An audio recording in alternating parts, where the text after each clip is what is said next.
Flash of news. Chase your accuracy news.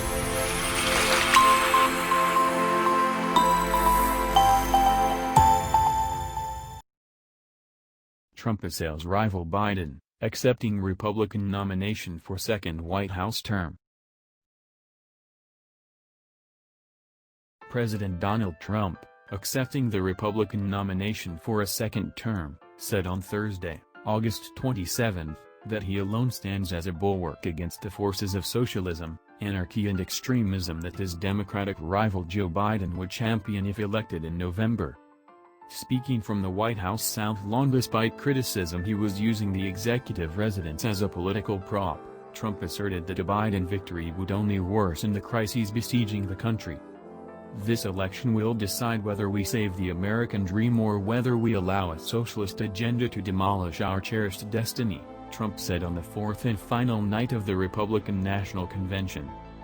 This election will decide whether we protect law-abiding Americans, or whether we give free rein to violent anarchic agitators and criminals who threaten our citizens.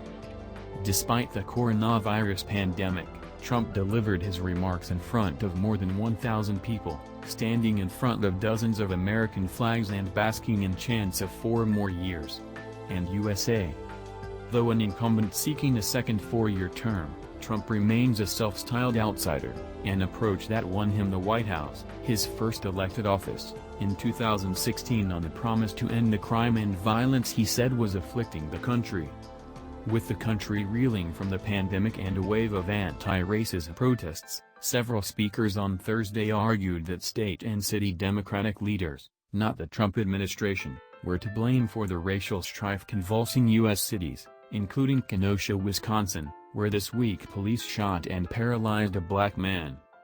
It is clear that a vote for Biden and the Democrats creates the risk that you will bring this lawlessness to your city, to your town, to your suburb, said former New York City Mayor Rudy Giuliani, a close Trump confidant. Like other Republicans, Giuliani falsely accused Biden of embracing calls to defund the police, a position the Democrat has rejected. As the night unfolded, Biden struck back on Twitter, writing, "When Donald Trump says tonight you won't be safe in Joe Biden's America, look around and ask yourself, how safe do you feel in Donald Trump's America?" The made-for-television scene, befitting the first reality TV host to serve as president, stood in marked contrast to Biden's acceptance speech last week, which was broadcast live from a largely empty arena in an ode to the disease. The crowd, seated in white chairs inches apart, showed little evidence of social distancing or face masks despite health experts' recommendations. The coronavirus prompted both political parties to scale back their conventions and make events mostly virtual.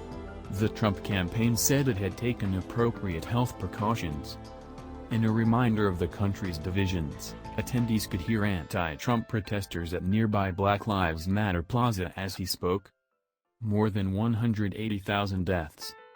More than 180,000 people have died in the United States from the coronavirus, more than any other country, according to a Reuters tally, amid a fresh wave of protests over the latest high-profile police shooting of a black American. In Kenosha, relative calm returned after 3 nights of civil strife ending on Tuesday, including arson, vandalism and deadly shootings. Trump, a former New York real estate developer, is seeking to turn around a re-election campaign that has been largely overshadowed by a health crisis that has put millions of Americans out of work. In his speech on Thursday, Trump repeated his assertion that China is to blame for the pandemic and promised to rebuild what Republicans have called the greatest economy in history. But opinion polls have shown most Americans are disappointed in his response to the coronavirus, which he played down for weeks. While his approval rating among Republican voters remains high, dissent is mounting within the party. In 3 open letters being published on Thursday and Friday, Biden won endorsements from more than 160 people who worked for Republican former President George W. Bush or for past Republican presidential candidates Mitt Romney and John McCain, The New York Times and Politico reported.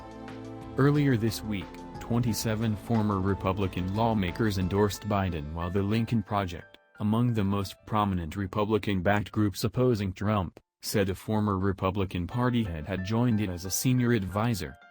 Thursday's program aimed to counterbalance those defections, featuring a video showcasing former Democratic voters who say they now support Trump and remarks from U.S. Representative Jeff Van Drew, who abandoned the Democratic Party to join the Republicans after voting against Trump's impeachment this year.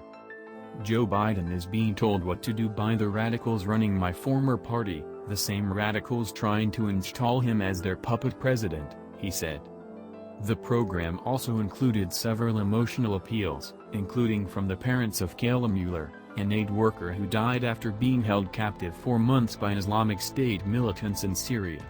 The Mueller parents said they blamed the Obama administration for failing to rescue Mueller. The Republican convention has attracted fewer television viewers than its Democratic counterpart on 2 of its 3 nights so far, including on Wednesday, according to early Nielsen media research.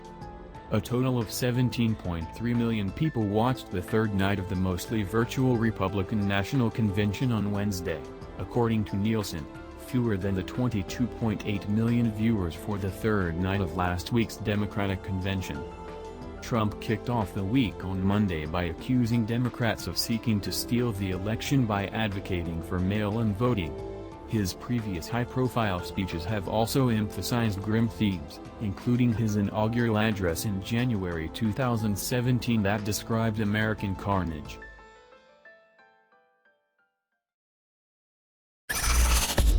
Flash of news. Chase your accuracy news.